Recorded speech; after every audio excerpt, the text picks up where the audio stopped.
Salve, rapaziada boa de luta, estamos aqui de novo com mais um episódio do canal Dude Gambini Jiu-Jitsu Lifestyle.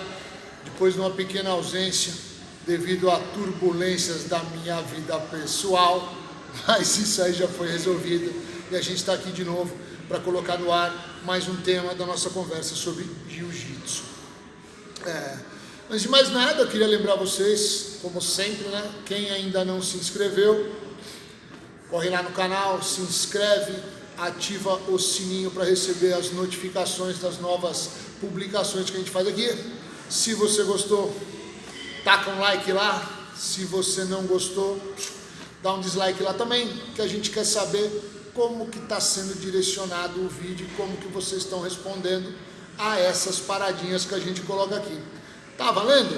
Muito maneiro. Hoje a gente está gravando esse episódio da Casa Nova, da Academia Helson Gracie ABC, Dude Gambini Gracie Jiu-Jitsu. Hoje a gente está aqui dentro da For Life, em São Bernardo do Campo, uma academia já muito tradicional e que nos acolheu respeitosamente e carinhosamente a partir de agora, já esperando que isso se prolongue por muito tempo, vai ser a nossa residência aqui.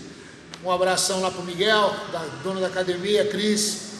Salve grande, obrigado por tudo que vocês fazem pela gente aqui. E vamos lá.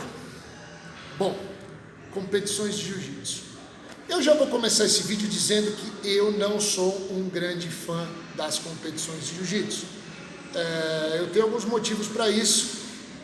E eles abrangem tanto o aspecto técnico como o aspecto humano, pessoal, do resultado desse envolvimento competitivo com a luta. Primeiro eu quero falar dos aspectos técnicos, né? Cara, por que é que existem as competições de jiu-jitsu? Qual foi o intuito dessas competições existirem e como que era o jiu-jitsu quando essas competições foram criadas? Cara, eu me sinto muito à vontade para falar sobre isso, porque o meu mestre, Helson Gracie, ele estava lá no começo dessa história. Para quem não sabe, Helson Gracie passou durante 20 anos competindo, o que chamava-se de Campeonato Brasileiro de Jiu-Jitsu, aconteceu no Rio de Janeiro, de 68 até 88, e ganhou tudo, 20 anos sem perder nada. Ele era conhecido como o campeão, inclusive, e praticava um jiu-jitsu muito semelhante a esse que eu ensino aqui na academia. E o jiu-jitsu começou a ter necessidade de haver competições porque, é claro, historicamente o jiu-jitsu se provou através de briga de rua mesmo, que ninguém sabia como o jiu-jitsu era eficiente, e estou encurtando essa história para vocês, beleza? Qualquer coisa vocês vão procurar saber melhor, isso tem melhores fontes do que eu para te falar isso aí. E a partir do momento que as pessoas foram entendendo o que era o jiu-jitsu, começaram a praticar cada vez mais, até ter um número muito grande de praticantes, e esses praticantes começaram a querer se provarem mesmo, uns contra os outros, através de competições. Então foi colocado uma espécie de competição que formatava, que incluía, que colocava em prática o jiu-jitsu como ele era lá nos anos 60. Como é que era o jiu-jitsu lá nos anos 60, brother? Como é que ele foi estipulado para existir? Simples, bicho. Ele começou como uma defesa pessoal que tinha por objetivo neutralizar o oponente. Beleza? Trouxe-se esse conceito de neutralização do oponente para o jiu-jitsu esportivo. E nessa busca de neutralização do oponente, qual que é a resposta? Finalizar, cara. O jogo é feito para finalizar. Ele é feito para você construir uma situação através de um processo evolutivo de posições, onde culmine com uma finalização. Ponto. E isso aí era a parte prática do jiu-jitsu nas competições das antigas épocas. De um tempo para cá, que eu digo nos últimos 25 anos, eu ouvi o mestre Rickson Gracie comentar sobre a descaracterização do jiu-jitsu devido às competições. Eu concordo com ele. O jiu-jitsu ficou muito descaracterizado dentro das suas competições pela própria mudança do ser humano nessas últimas 2 décadas e meia, né, cara? Se você for olhar, se vocês forem observar, todos os atletas de todas as modalidades nos últimos anos, após os anos 2000, buscam muito estimular o vigor físico. Eles procuram muito crescer em termos de performance física. em termos de tamanho, em termos de força mesmo. É claro que se você for olhar isso sob o aspecto pessoal do indivíduo, é ótimo. Mas quando você começa a cruzar esses dados, força, performance física, dentro de uma arte que nem o jiu-jitsu, que utiliza técnica e finesse, as coisas começam a ficar diferentes. Hoje, se você for olhar uma competição de jiu-jitsu, você vê dois gladiadores. Você perceber esses nomes novos aí das competições, os caras são os monstros, sabe? Catam na tua manga, pega na tua gola, segura na calça, vai te ultrapassando, jogando, amassando, parecendo um rolo compressor, até conseguir uma determinada brecha, onde evoluiu 10 centímetros, por exemplo, cata mais gola, cata mais manga, vai amassando, e perdeu-se um pouco daquela condição técnica de buscar a alavanca, de buscar a precisão. Eu explico para os meus alunos dentro da minha academia que toda vez que você estiver treinando um movimento e você se sentir na necessidade de fazer força para concluir esse gesto, está errado. Você errou em algum lugar. Lembra lá atrás do Hélio Gracie. Como é que o Hélio Gracie ia construir um movimento de jiu-jitsu que precisasse ser utilizado através de força? Vocês conhecem o Hélio Gracie? Já viram foto? Ele era tudo menos forte. Ele era tudo menos rápido. Mas ele passava por forte e por rápido por duas características.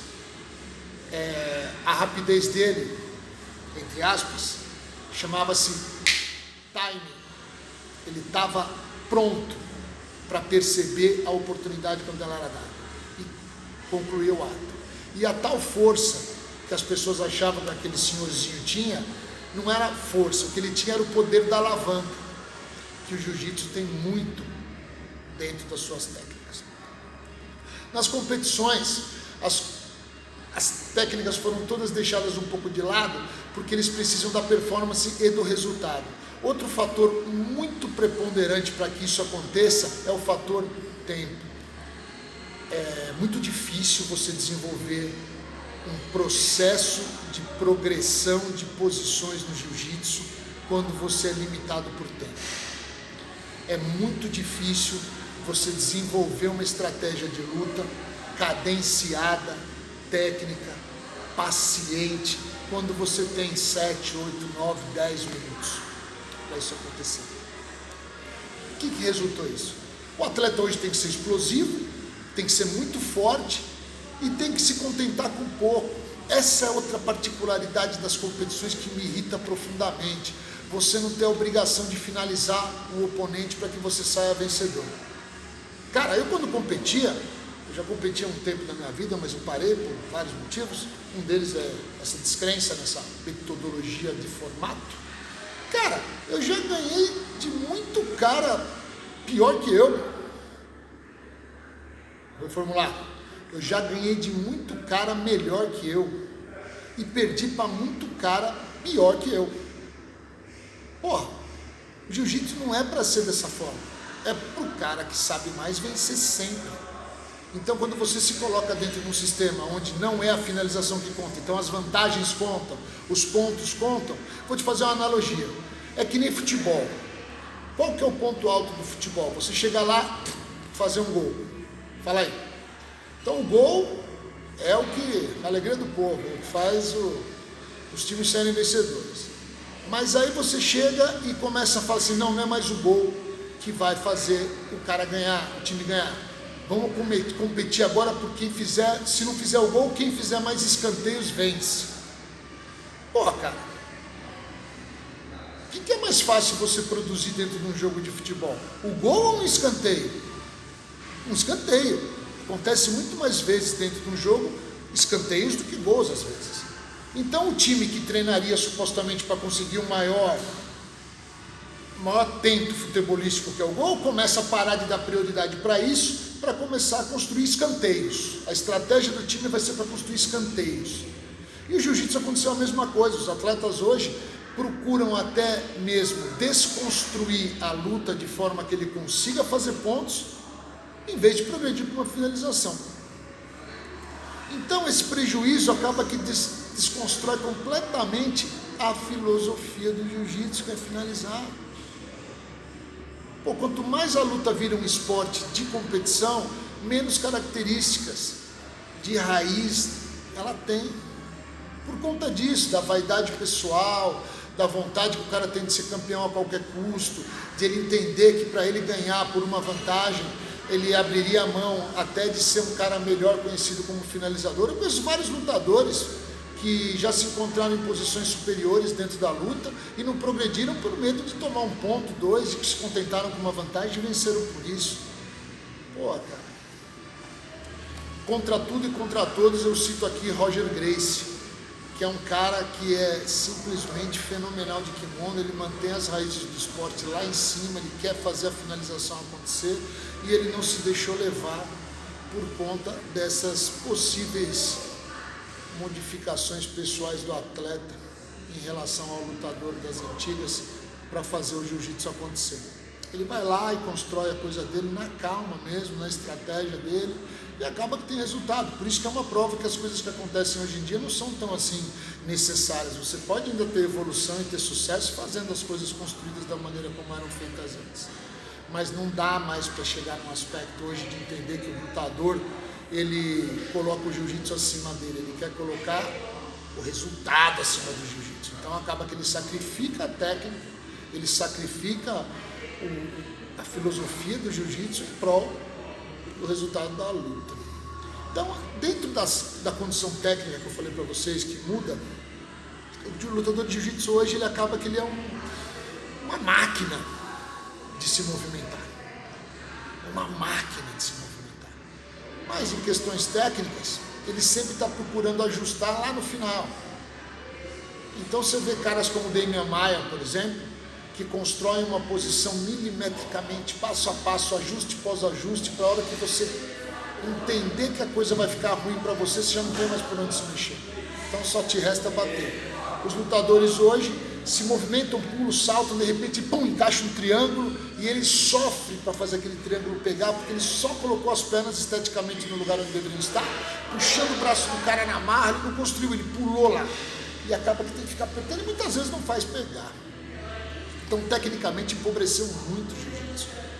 Tecnicamente, modificou demais o jiu-jitsu.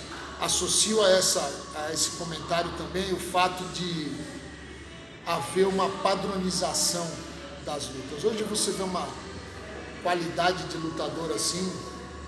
Cara, eu não estou denegrindo a imagem dos lutadores de jiu-jitsu, não, cara, competidores, não. Acho que eles estão procurando o que eles querem e tal, estão fazendo por onde, tem todo o seu mérito. Mas estou falando em nome do jiu-jitsu mesmo. Existem movimentações que são completamente descaracterizadoras do que o jiu-jitsu é proposto a fazer, sabe? Algumas coisas como berimbolo, guarda-X, guarda-aranha, rubber guard, butterfly guard, essas coisas todas, caras, elas dependem de algumas habilidades especiais que outrora os lutadores de jiu-jitsu não precisavam ter. E elas também, vou confessar para vocês, que elas só funcionam de fato mesmo quando o oponente acredita que elas vão funcionar e dá essa abertura para eles fazerem essa parada aí.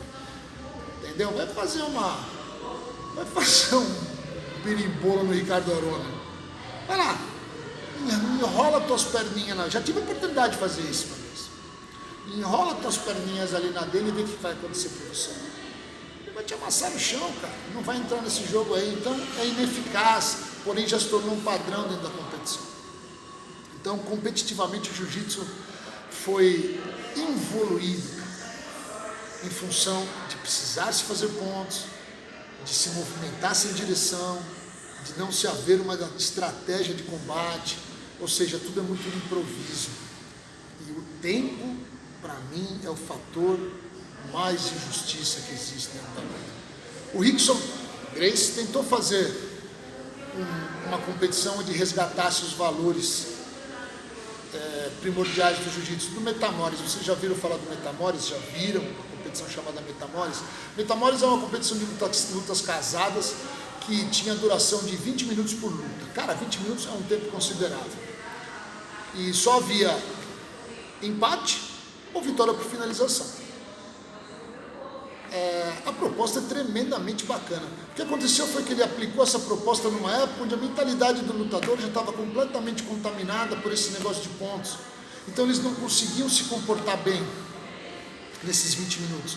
Eles não tinham aquela colocação, estratégia mental, aquele jiu-jitsu mindset que colocava você na direção de perceber como aproveitar aqueles 20 minutos da melhor maneira possível. Então, cara, a competição tem seu espaço, eu não acho ruim que ela exista, eu não gosto do formato, pessoalmente eu não gosto, e eu não criticaria os lutadores de fato, desde que, mesmo eles aplicando essas descaracterizações dentro da competição, ainda se treinasse dentro das academias o jiu-jitsu tradicional, buscando a finalização. Não generalizo, não estou aqui falando para vocês que todos os competidores fazem assim. Não estou falando que todas as academias que treinam para competição descaracterizam. Não é isso. Eu estou trabalhando em cima de uma maioria, que é o que eu assisto, é o que eu vejo. Entendeu? Estou dando minha opinião aqui, simplesmente em função do que eu vejo acontecer. Então, em questões técnicas, a evolução do jiu-jitsu dentro das competições é tremenda. Agora, em termos humanos, isso para mim é mais preocupante. Menos extenso, mas mais preocupante. O jiu-jitsu competitivo limitou o espectro de ação em cima das pessoas que praticam. Hoje, por se veicular demais a competição de jiu-jitsu, ela atrela-se muito ao atleta. E o atleta é um cara diferenciado, eu tenho todo o respeito pelos atletas, eles comem diferente, eles treinam diferente, eles vivem para isso diferentemente, então são um segmento da população muito específico. Mas não foi para isso que o jiu-jitsu foi criado. O jiu-jitsu foi criado para o homem comum, para aquela pessoa destituída de condições de poder defender-se a si mesmo e aos seus queridos. Então, quando a gente fala de competição, a gente está simplesmente excluindo dessa parcela as pessoas comuns, os homens comuns, aqueles caras que não têm habilidades especiais, mas poderiam se encaixar perfeitamente no jiu-jitsu, porque o jiu-jitsu está aí para todos. E essa é uma segunda preocupação minha que hoje esteja acontecendo. As pessoas chegam na minha academia, a primeira coisa que elas falam, mas eu não sei se eu conseguiria competir, eu não sei se eu conseguiria fazer isso, eu estou muito velho para isso, eu estou muito isso para isso, estou muito machucado para isso. Não é assim que a gente deve ser. Não é assim que a gente deve divulgar nossa arte para ninguém. Jiu-jitsu é uma arte extremamente acolhedora que serve desde para o novinho, para o adolescente, para o mais maduro, para o senhor. Algumas restrições físicas são superadas dentro do jiu-jitsu porque ele é uma arte de eficiência pessoal, você faz o que você consegue fazer, não o que você vê os outros fazendo. Então fica tudo dentro do teu padrão, o teu padrão limitador é você mesmo. E quando a gente fala em atleta, a gente se exclui por não ser esse cara que treina 6 horas, 8 horas por dia, que come só do corretinho possível. Claro que a gente tem que ter um estilo de vida adequado, mas o atleta é diferente, é um cara especial. E nem todo mundo consegue ter essa disponibilidade de não trabalhar, só lutar, não trabalhar, só treinar, não trabalhar, só comer as coisas que têm que serem comidas por atletas. As pessoas comuns são a maioria. É em nome deles que eu digo que o jiu-jitsu está um pouco defasado nesse quesito competitivo. Dentro da minha academia eu procuro tirar esse estereótipo, eu procuro trazer para dentro da minha academia as pessoas mais comuns possíveis. O mercado está saturado de treinadores de competição. Acho maneiro que eles os ajam porque a competição está aí, é inegável que se diga. Mas e o cara comum que quer treinar? Como é que ele vai chegar numa academia e se deparar com o Rodolfo Vieira, com o Bochecha, com esses caras que são tremendamente monstruosos dentro da luta? E eles vão ficar inibidos.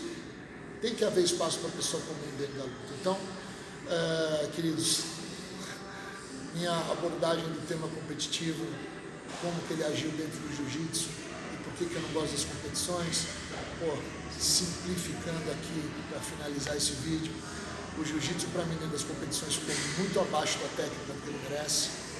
Os atletas ficaram muito maiores fisicamente do que precisa ser ficado de fato. E o improviso impera, a estratégia, que é o que faz a pessoa ficar inteligente dentro do jiu-jitsu, não existe. E você, homem comum, você, pessoa normal, que faz seu trabalho 8 horas por dia e está aí pensando se começa jiu-jitsu, se não começa, se você se encaixa no perfil do atleta, não precisa. Você não precisa ser um atleta. O jiu-jitsu serve para você em qualquer instância que você tiver, em qualquer condição física que você tiver. Valeu? Quer conhecer jiu-jitsu? Procura uma academia perto de você, troca uma ideia com o professor lá, fala qual que é a sua, fala o que você espera do jiu-jitsu e ele vai te orientar da melhor forma possível. Se ele não conseguir te orientar da melhor forma possível, procura outra que alguém vai conseguir te orientar da melhor forma possível. Tá bom? Existem muito mais pessoas comuns no mundo do que atletas. E todas elas têm seu valor. Tá bom? A gente só não pode deixar ninguém de fora. Valeu, rapaziada!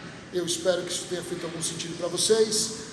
Se comuniquem comigo, deem suas opiniões, tragam para mim esse feedback e no mais a gente vai conversando ainda no decorrer das semanas sobre mais assuntos inerentes ao jiu-jitsu, aos praticantes, aos benefícios e características da arte. Valeu! Então, rapaziada, bons treinos, boa semana, fiquem com Deus e tamo juntão. Jiu-jitsu na cabeça.